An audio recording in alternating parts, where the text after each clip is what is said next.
California.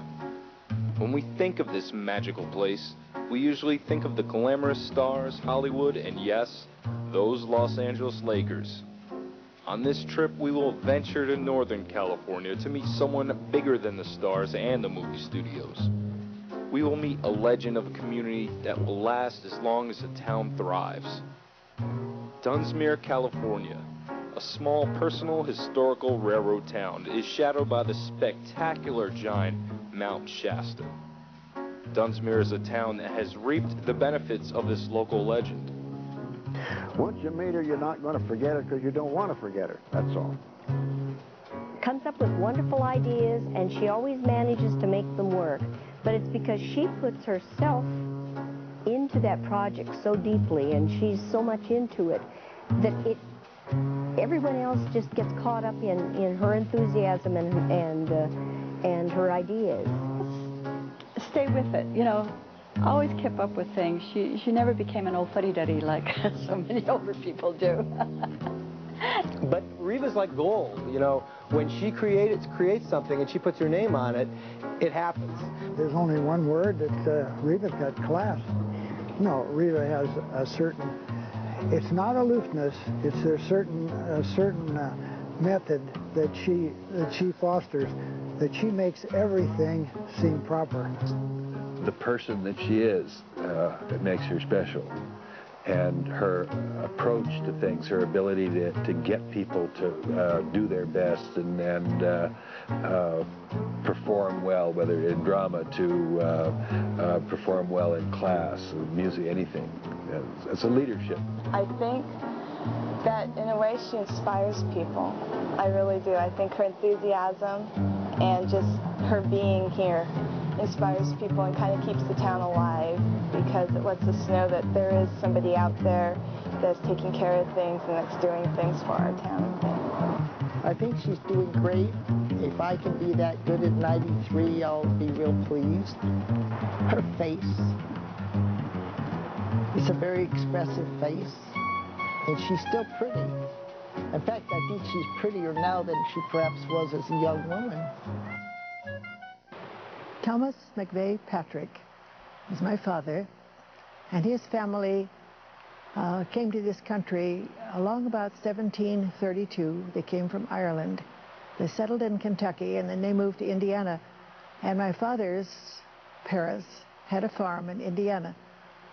He homesteaded that farm right after the Civil War, because he was in the Civil War with the Union Army. And my father left at the age of 19 or 20, got on his horse and took his rifle and his knapsack and said goodbye and headed for the West. Adventure. He was after adventure. He was all his life. His brother stayed there and farmed, and they made the millions. My father had the adventure. He wound up finally in Seattle, and going to church the first Sunday he was there, because his cousin was the minister of the church. And at the service, a young lady, very beautiful young lady, sang a solo. After the service, Tom Patrick went up to his cousin and said, "I want to know who that young lady is. I'm going to marry her." And he did, just a couple of years later. They lived in Seattle, and I was born in 1904. They had a child before me in 1903, but he lasted only about 2 weeks. And then I came along in 1904. We lived there, and I had, a sister was born in 1908. And then we lived there until I was past 7. And up there in the far north, there was no work for my father, because he was a builder and a cabinet maker, and in wintertime he didn't have employment. So he left my mother and my sister and me with my aunt, my mother's sister, and her family, and he went to San Diego to find employment. He was gone about 6 months, and during that time, my sister and I were desperately ill. And then he evidently had enough money, and he sent for us. We came by steamer from Seattle to San Diego, and we were there 4 years. My brother was born there. we left there, and I remember hearing my mother say, she didn't have any friends down there, and I remember hearing her say to my father, Tom Patrick, get me out of this place. There's nothing here but sand and Mexicans. Not too long after that, we moved up to Oakland. Well, I began playing the violin when I was 12 years old. I'd wanted to play before, but my family didn't think I was serious, and so it wasn't until I was 12 years old that they gave me a violin, and I began learning, being taught at school. And after a while, the instructor at school told my parents that it would be a good idea if they gave me some private lessons. And so he recommended a man with whom I studied for the rest of my studying time. I learned a great deal. It just happens that Orly C., who was my teacher and my mentor, and he and his wife, my very good friends, had no children, and they just sort of adopted me. They seemed to know I needed to get things I wasn't getting in my home environment because it was very simple. We were a very simple, very poor family. And it was nip and tuck, and I sometimes wonder how my mother ever managed to make ends meet. And so they would invite me to come over evenings when he would invite well-known musicians from the area, stringed instruments, to come over, and he would ask me to sit in with them and play, or at times he'd say, ask me to play a solo for them, and I would do that too. But at first very reluctantly, because at that time, and when they first began working with me, shall we say, I was very timid, and it was. I have them to thank for bringing me out of my shell and making it possible for me to stand up and talk and not be frightened out of my wits. So I studied with them, and I'd hoped at that time to go on and become a professional violinist. And I was working toward that. But at the beginning of my 5th year, Orly C. said to me, you know, Reva, it's awfully good to eat. And if you go into music, if we have hard times, the music lessons are the first that are cut. Program soloists are the cut if people can't afford it. I suggest that you go into teaching, as I already had the credential. And so I followed his advice, and it was a good thing. So I began teaching in 1926, and the Great Depression hit in 1929. And it would have been disastrous. During my 5th year, in the spring semester, the appointment secretary was free for students whose records were good, mine was, to call them in if principal was looking for a teacher. And so I was called in first by the principal from Mill Valley, and what he offered was heaven to me. It would have been to teach strings all day, violin, viola, cello, double bass. But after that, to be automatically a member of the prestigious Mill Valley String Quartet. I wanted that more than anything in the world, but I didn't get it because, as he said after the interview, this is yours if the young lady in Los Angeles doesn't want it. And I've said many times, I don't know why he ever bothered interviewing me when he had this other lady as an option. So the next call that came to me, a short time later, to be interviewed by a principal was from the principal of Dunsmuir. I never had heard tell of Dunsmuir, had no idea where it was really. And the principal wanted the teacher to handle the subjects that I could teach. And I guess because I hadn't been successful in the first, the first appointment, I signed the contract for the Dunsmuir High School very quickly.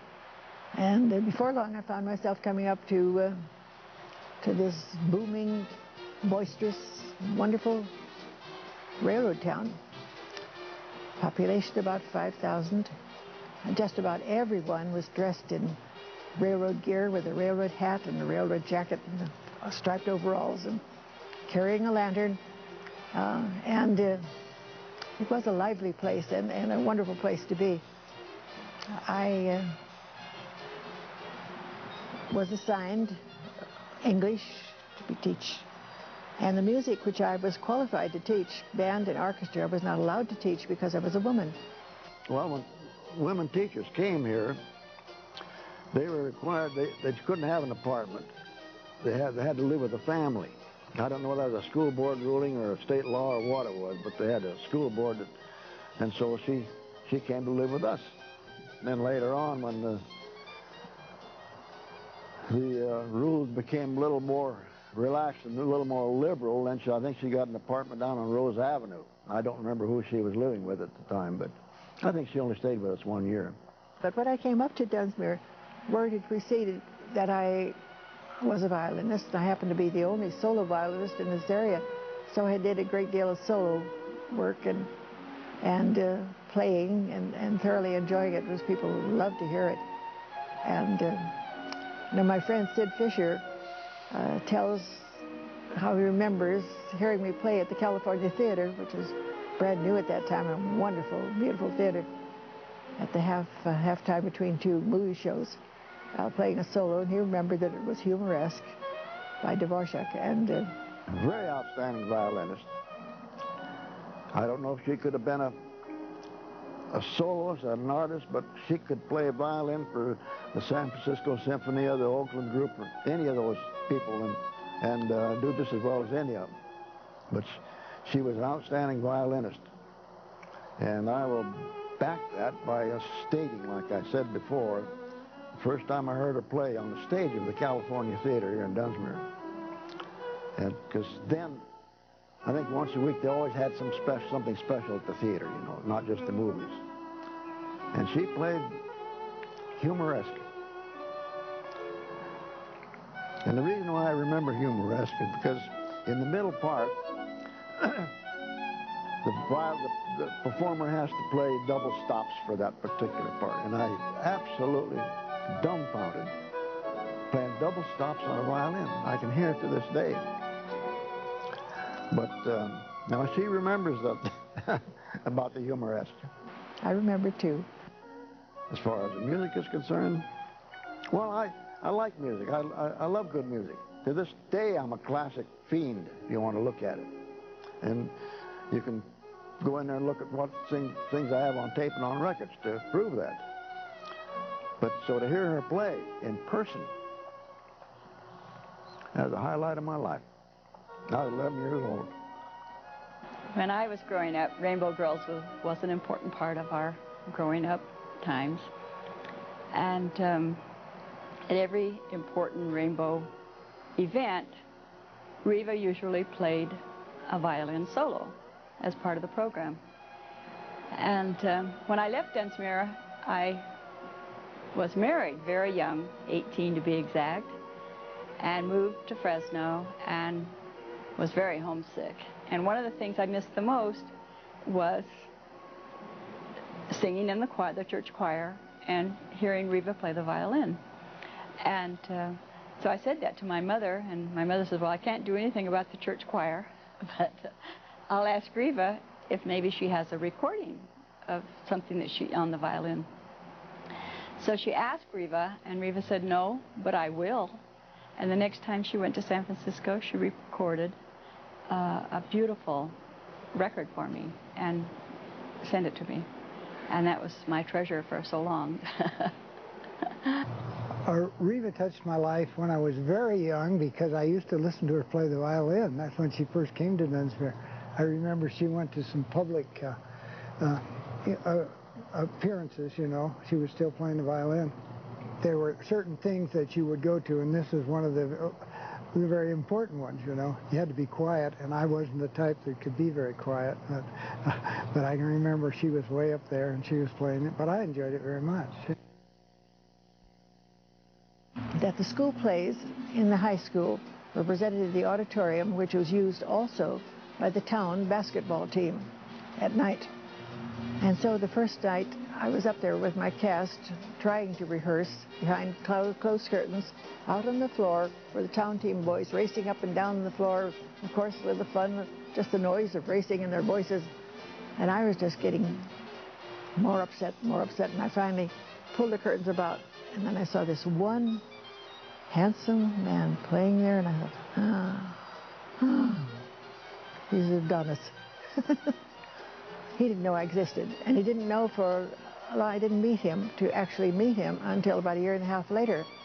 And my very good friend Eleanor Van Hosten at that time, she is now Eleanor Harrison, invited us to double date with her and her good friend Andrew Leach. And so on that date was the time I first met him, so that we knew each other formally. And from then on, it was a steady dating almost every night.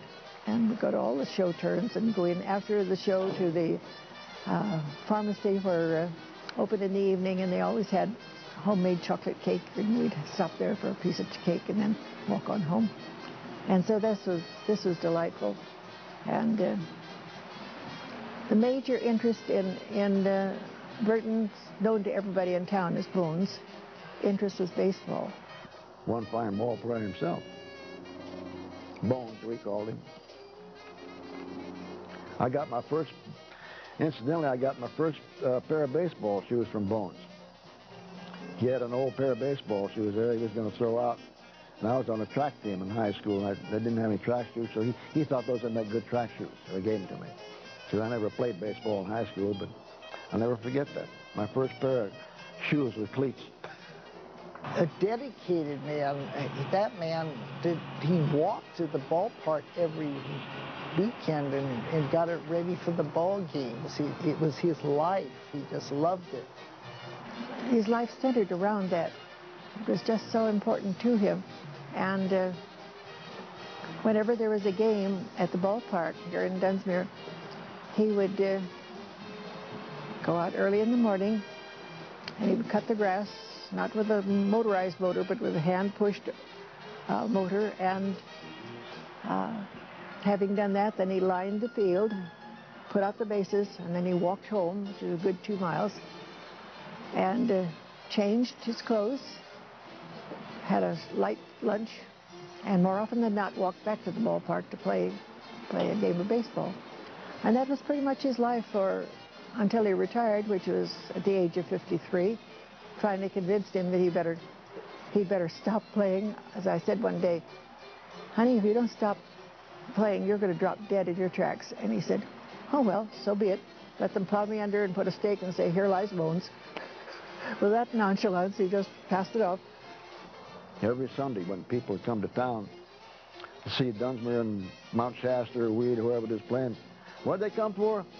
He wanted to see Burton hit one out of the ballpark, which he accommodated darn near every Sunday. Oh, I thought he was a wonderful man. He always talked to us, you know, and if I'm not mistaken, I think he'd get out and play ball with us once in a while, throw the ball at us, you know, or teach us how to hit the bat or use the bat.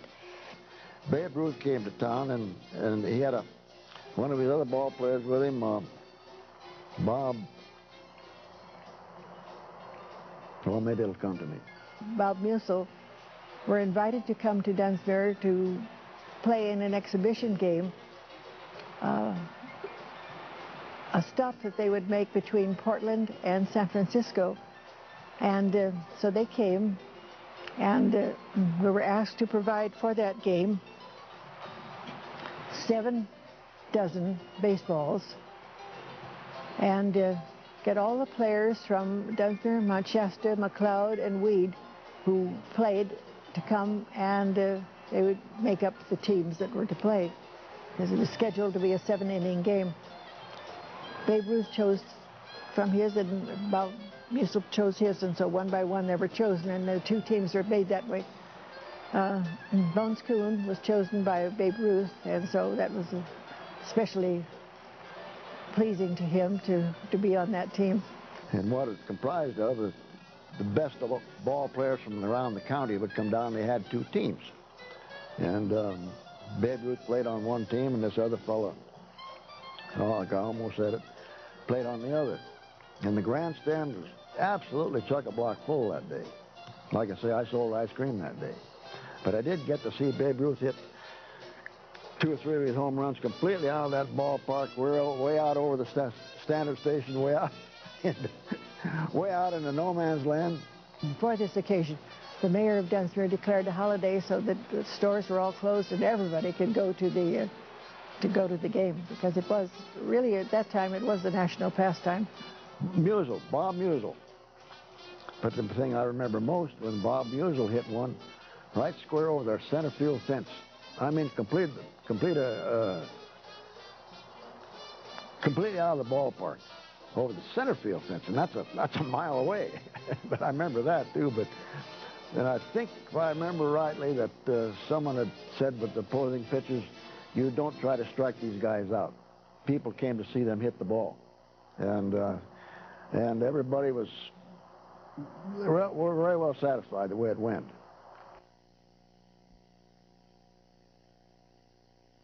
I taught 3 years, then I was married to the town's stellar athlete, and I was forthright without a job, because in those benighted days, a woman who married could no longer teach.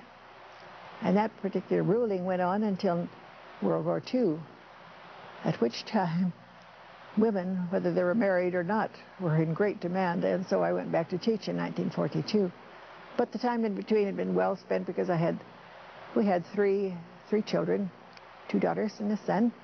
My older daughter was Alice Jane, and she was named after her father's mother, who was Alice Coon, and after my mother, who was Martha Jane McKinney. And so I couldn't determine which, and so we decided it would be Alice Jane. That was being impartial. My son was next to arrive, and I named him Robert, and we always called him Bobby until he went away to college. And his friends here at home still call him Bobby when he comes home. My younger daughter was Barbara. Nobody by that name particularly, but I just liked the name of Barbara, so she was called Barbara Ann. And as they grew up, the children were very forceful in saying they would never be a teacher, ever be a teacher. And 2 of the 3 became teachers, Alice Jane and Bob, and that was their career. Barbara, as early as age 4, knew exactly what she wanted. She wanted to be a nurse, and that's exactly what she became. First of all, she was my English teacher for 4 years in high school, and she also directed the choir in the high school, and she directed the plays, the school plays, which were always a delight. And I think about it so often, how many nights she was away from her wonderful family at school directing these plays. We never thought about that. You know, that's just what teachers did. When I was a senior, Reva, as a special favor, had a class. We started at like 7:30 in the morning, and it was a special music appreciation class. And I believe there were 3 of us in there. But I thought that was really special of her to take her own time to do this for us, you know, so that we could learn a little more about it. Well, I directed the choir, and I also directed the mother singers, and I directed the school plays, and I can remember a program at one time being like this. Came home from school, getting home along about 5:30, and my youngsters, Alice Jane and Bob and Barbara, were expected to have dinner started. And I'd come in and we'd have a quick dinner, and then I had to be back up to the high school at 6:30. I rehearsed with the children, the students, until 7:30, then I'd race down to the church, and I had to practice with them from 7:30 to 8:30. Then I went to the elementary school, and I practiced with the mother singers from 8:30 until 9:30 or 10 o'clock. And then I had to come home and correct English papers.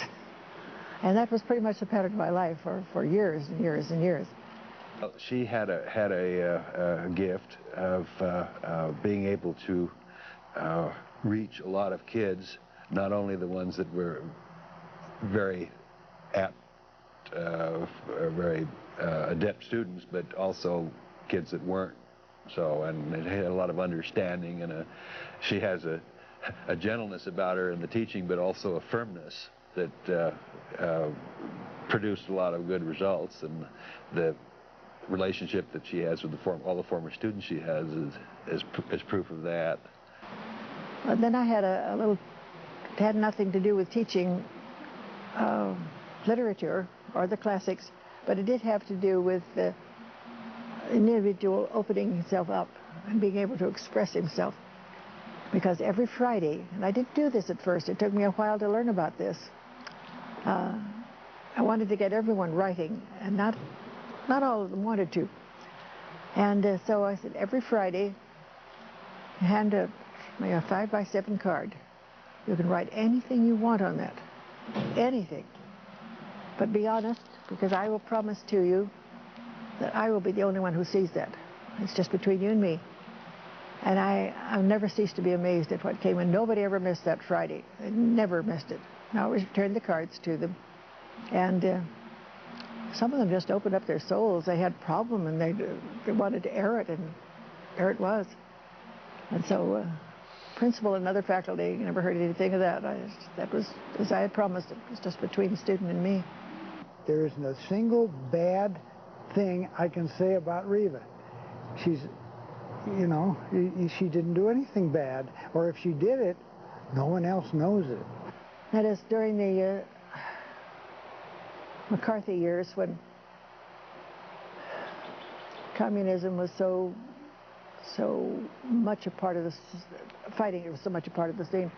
I know every public employee was asked to sign a paper, put your autograph on it, saying, testifying to the fact that you were not a member of the Communist Party.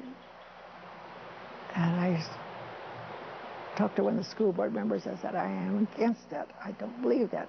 Why I should have to sign that to say that I am not a member of that, I think that goes against my rights. And he said, all right, just refuse to sign it. There'll be others that feel the same way. And I thought about it for a while, and I thought, no. It'd be too hard on the family, too hard on everybody immediately involved with me, so I backed off. I thought better, but I signed my name. I always feel it was kind of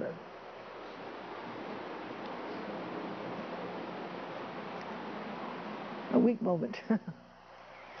I don't know how to say it other than she just made it, she made you want to learn. She gave you this interest when you really sometimes didn't really want to.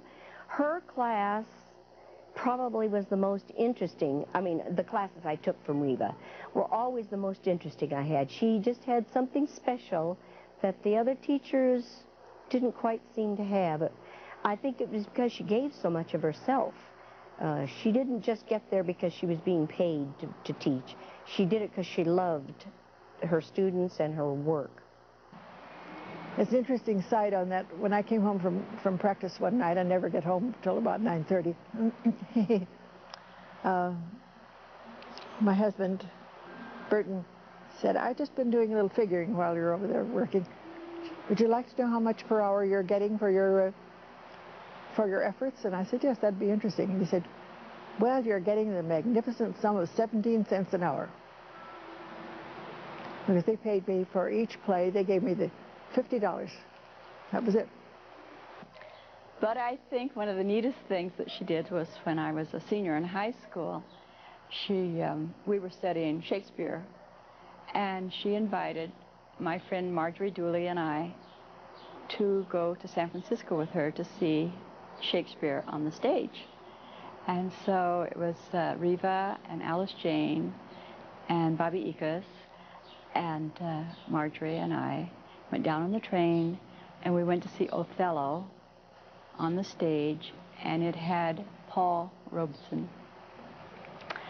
And to this day, I can still hear that voice, you know, that wonderful voice that he had. He was just the most perfect Othello. And that was the matinee, and then that night, we went to see HMS Pinafore. So this was really an eye-opener for two little girls that had never been out of town, you know. Then I began to be busier and busier and busier, involved in this and involved in that.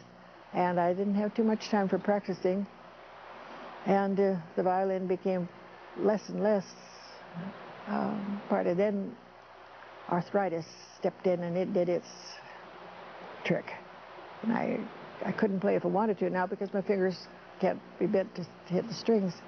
Just that they had a hard time getting boys to sign up for the school choir until Reva finally went out and recruited about 3 football players and got them to sign up. So after that, a whole bunch of boys signed up, decided it wasn't such a terrible thing. 42. I was given a chorus. Didn't say whether it was girls or mixed, but I hoped for a mixed chorus. First meeting in the class, there were only girls. And that afternoon, as I was going to my room, a football player came down the hall, walked by me. He was in his uniform. I suppose that maybe it was Thursday. They were warming up for the Friday game. Swinging his helmet along and singing at the top of his lungs. Nice voice, too. And so I said, I didn't know him. I said, hey, that sounds good. I didn't see you in chorus this morning. And he said, no, it wasn't. And I said, I think you might enjoy it. And he said, oh, what do you do there? And I said, just what you think you sing. No, I don't know about that. And I said, you obviously enjoy singing. You sing well. Oh, I'll think about it. And so he marched off to football practice. The next day when I had chorus, I had boys. I had the whole football team. I had been talking to the captain of the football team. And so he just went out and just enlisted them all. Get in there, sign up for chorus. We had a great time the rest of the year. I didn't see much of her at all because when I finished school, high school in '35, I went away to UC Berkeley, and then I went on to medical school, and I didn't come back here after I got out of the service in 1947. So then I saw her later on as a patient, and got to know her very well then. And we've had a fairly long acquaintance, and went through a lot of pain and a lot of good things. And I remember the day in which her husband passed away, and that's still, I can't remember Kennedy's death, but I can sure remember the day he passed away. It was on a Sunday afternoon. There was a baseball game on the TV, and he was in a heart attack came many years later, 1973, when just like the snap of the finger, he was gone. And he was doing what, it is an ideal thing to think if your moment of departure comes, that you'll be doing the thing that you like best in the world. And this happened to be, for him, he was watching a World Series baseball game, a hotly contested one. And I had checked everyone I was gardening. Checked with him to come in and see how's the game coming, and I came in and he was gone. Just like that. And the doctor said it had been a massive heart attack and he'd been gone in probably 2 minutes. It was. And so that changed the pattern of my life very much then.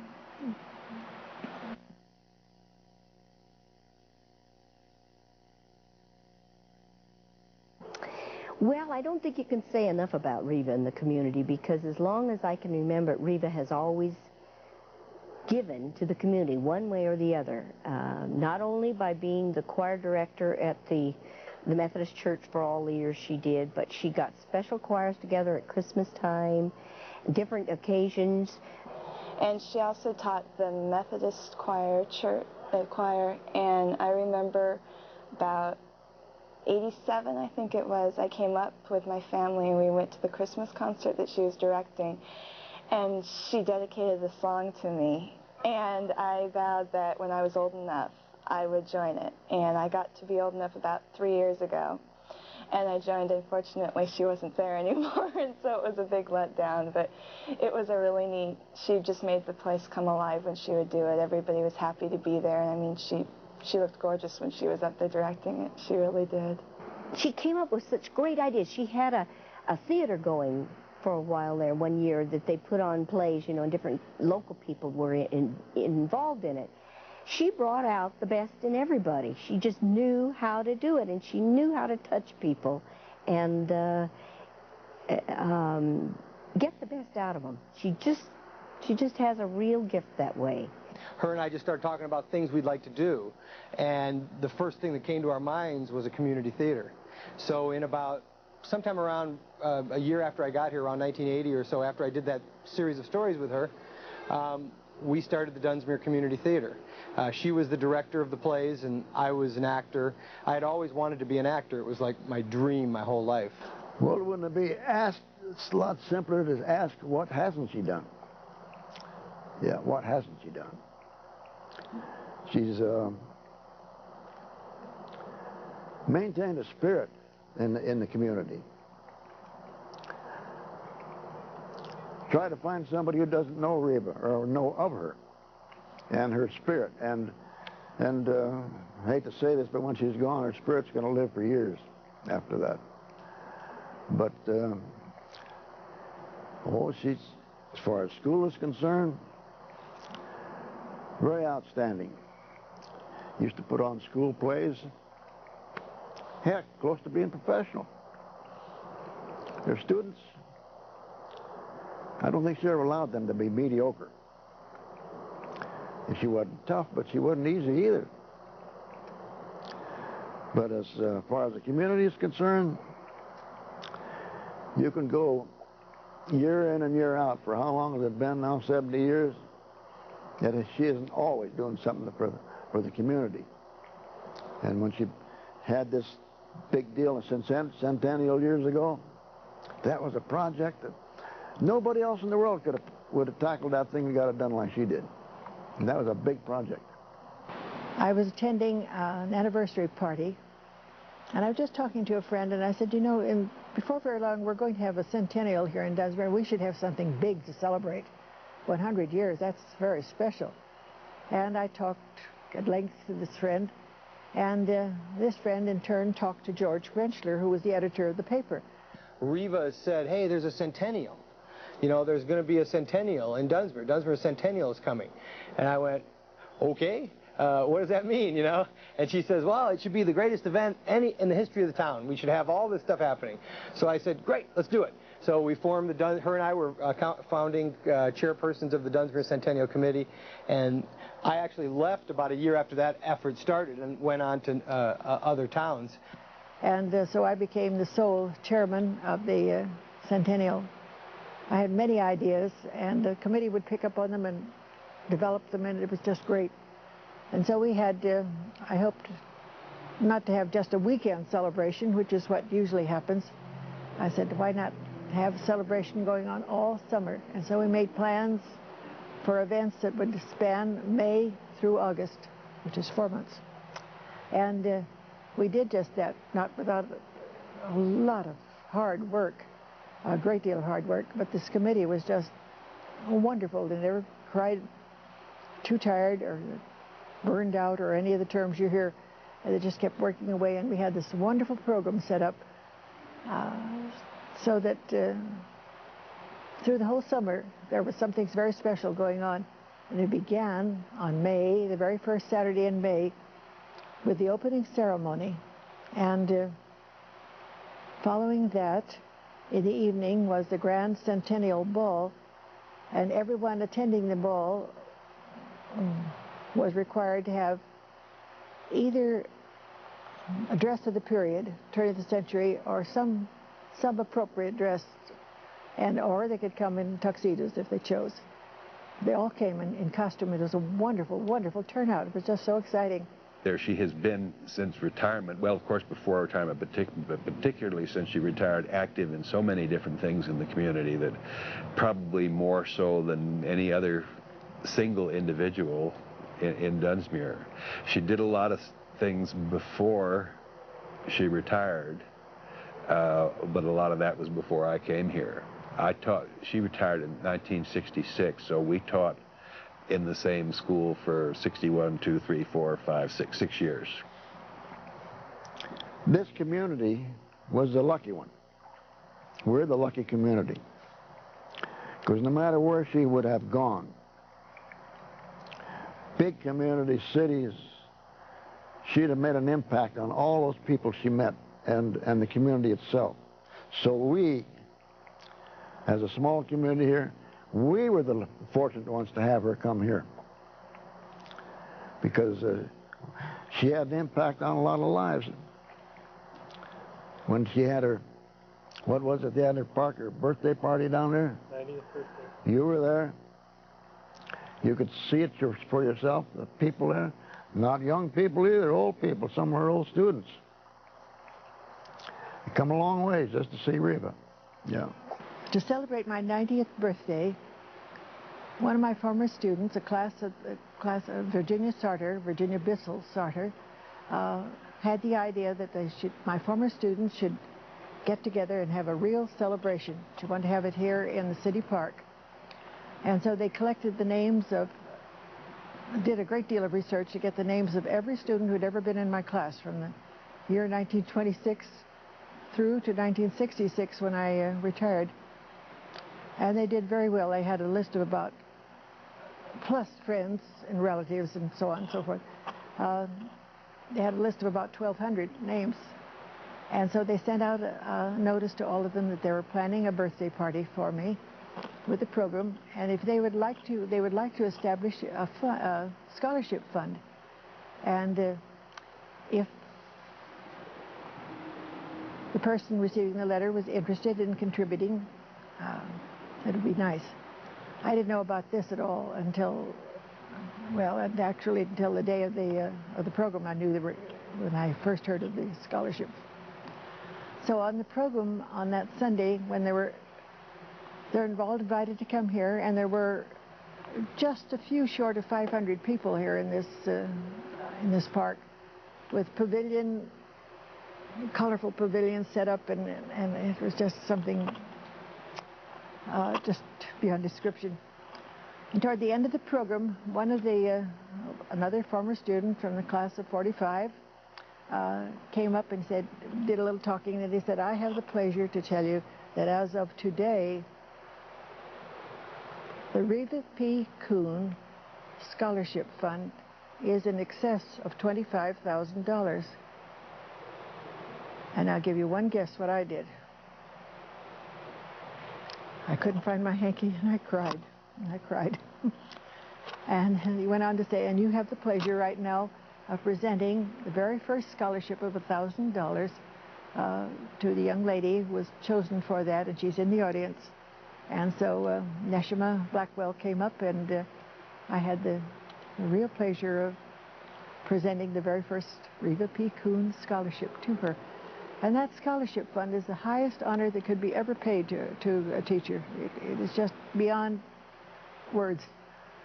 And so that takes precedence over anything and everything that happened over the years. While she doesn't use what you would consider to be modern tools of organization, somehow she's organized. And you know, while the rest of us who are younger are using computers and different things like that, she just uses her mind. And that's a different kind of approach that people don't use much anymore. They don't do them. A lot of people the younger people now who do things don't rely on their mind as much. They rely on gizmos and computers and stuff like that. Reva's one of those people that are left around us who use their mind for everything and never stop thinking. And a lot of us stop thinking. and I think that's one of the things that makes her successful working with people. Well, just the other day when I had her birthday luncheon, I wanted to have a little bit of a program. I'm sure she probably told you. And I asked Helen to sing, and of course she said she would. And so Reva and I were out to dinner the Saturday night before the luncheon. And I said, you know, I know it's unorthodox, but I wonder if you would read your poem for the luncheon. And she says, well, what poem is that? And I said, well, you know, the one about wearing purple and the red hat. And she says, oh, I'd love to. I said, Reva, you're supposed to say, well, I guess I could. But I'm glad you're going to do it. And she didn't read the poem. She got up and recited the whole poem. And if you know the poem, it's a full-page poem. She recited it from memory, just beautifully. It's really an inspiration to all of us that sometimes can't remember our last name, you know, from time to time. And She's still got it all together. It's wonderful. Harriet and Carl Alto, whom I call my other daughter and my other son because they treat me just like their own mother, and both of their mothers are gone, said they wanted to host a dinner celebrating my 93rd birthday, and would I please make out a list of those I would like to invite. And I said, I don't like to do that, Harriet. And she said, well, I'd rather you would. And so did I, all right. So I sat down and I worked, and I wrote, and I wrote, and I wrote. And I looked over it, and I said, I can't cut this, and I can't cut that. This is it. And so I said, well, I have the list. There are only 128 on it. And she said, oh. Well, we just talked to the Piedmont Theater, Piedmont Restaurant, and they can have us in the banquet room, but they can't handle more than 90. So you'll just have to go over and cut it. So I looked over, pardon me. I looked over the list of names, and I go down to John. No, I can't cut John. Mary, can't cut Mary. All the way down the list, and I decided I couldn't cut anybody without somebody being hurt. And so I called and I said, let's forget it. Let's just have very few people. And wound up by being 10, including Harriet and Carl, my very closest friends. And so we did. We all had a lovely dinner down at Railroad Park Restaurants celebrating my 93rd. I don't know. It's pretty hard to say one thing. Reva's just done so many great things in her whole life. She really has. Besides bringing up 3 wonderful children. And grandchildren that she doesn't get to see too often. Yeah, swimming, being in the water has become a novelty for me because over the years I have been terrified of the water, and I would still be were it not for the fact that my orthopedic specialist, Dr. Miller, ordered some physical therapy in the pool, and that being the case, I went to the Mount Shasta Wellness Clinic and reported for my first session, and I told the instructor, before I get into that pool, I must tell you that I am scared to death of that water. And she said, oh, we'll take it from there. And so she put me in a little cage, and which would steady me, so if I wanted to grab something, I could. And so I was in that for about 3 days, and then I felt I could get along without it, and I did. And after a month, I found that I was really enjoying the water. It was very pleasant, and I felt so good when I came out. And so at the end of the 5th week, I told the instructor, I said, you know, I just feel so good, I think I'd like to learn how to swim. And she said, well, are you kidding? And I said, no, I mean it. And so she said, well, I'm starting a swimming class next week. And so I started in, and I swam with her, and then after 3 weeks, I could do a little bit with the help of a float. And then Cher came into my life, and then she took over, and she did wonders. For I knew it, I was swimming on my own, and recognizing the fact that Cher was there. She wasn't touching me, but I knew she was there. That gave me the confidence that I needed. And so that's become a very enjoyable part of my life, and one that I'm thrilled to be able to, especially because I've conquered my fear of the water. That's great. And of course, it's just icing for the cake to be able to say I can swim. That's nice too.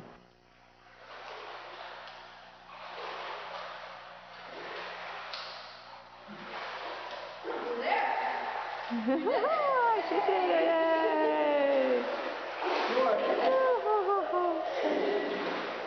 Enthusiasm. That's really the first thing I think of it. Enthusiasm and her smile. I love her smile. I think it's a neat smile. When I set myself a goal, it's something that I'm going to have to stretch to do. It's something that's going to be a real challenge. It's something that I've wanted desperately, but something that will not come easily, but something that I have to work hard to achieve. And that makes them, when you accomplish your goal, then doubly sweet. Well, it'd be a much poorer place, I'm sure. And just the work she's done in Elder Hostel has just been awe-inspiring, just wonderful. The people that she's brought to Dunsmuir and how she's just goaded those city people to do better, and they are. The town is not dying anymore. It's starting to live again. And I really attribute a lot of that to the fact that Reva would never say die. We're going to live here, guys. Get your act together. And things are starting to happen again. It's wonderful. Well, I don't think many small towns have one individual that's prodded it into doing things. Reva's been the goad that's pushed this town into trying to achieve things. So, for instance, the lower street that Tim Elam, I understand you have interviewed him. I'm sure she has encouraged him and been interested in what he's been doing. The same with the Brown Trout Gallery, all that lower street. We're having Reva interested in pushing to help them get things done and talking about it to other people. She's good about that. She'll say, such and such is happening, or do this, and she lets us know. And not just sit and relax.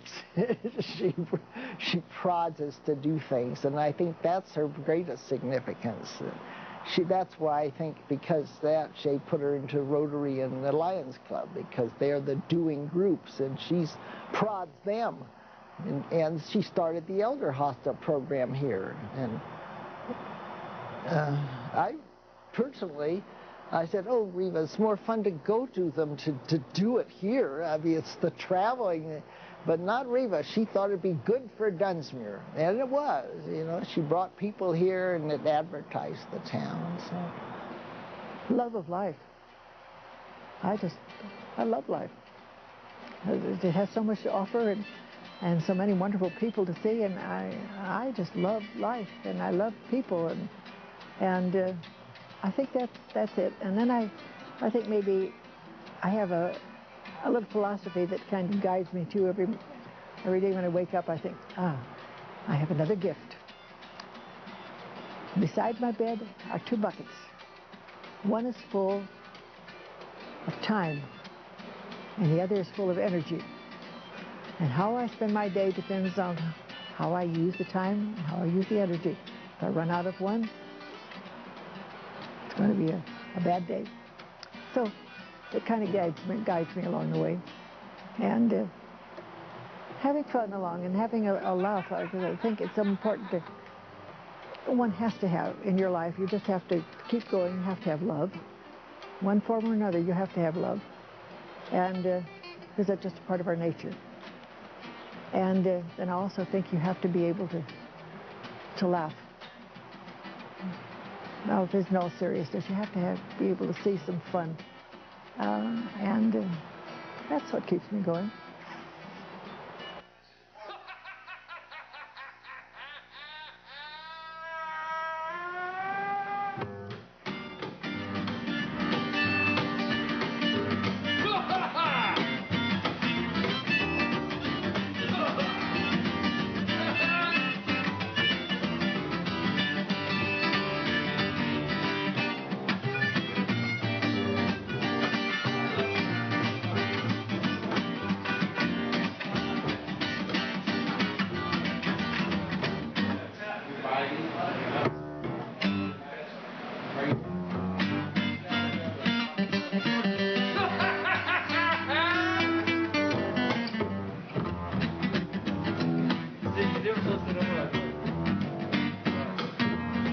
Stop, so I could be playing like